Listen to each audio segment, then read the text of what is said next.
All right, good morning, good morning. As we talk about words and we talk about vocabulary, have you ever been around somebody who's just overzealous? Somebody, and that's the word that I'm going to use, and when I say overzealous, it might be a word that you don't know, and it just means like somebody who's doing too much or doing the most. The difference is you can be overzealous.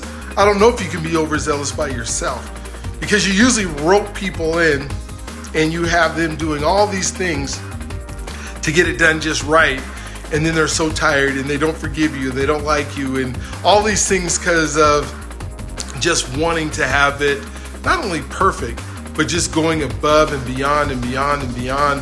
And it's one thing to do stuff with excellence and do it above and beyond and just beautiful.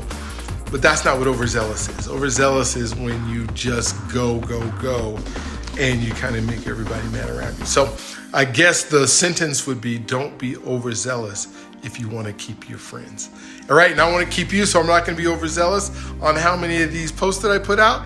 I am the professor that's special ed that has all these words.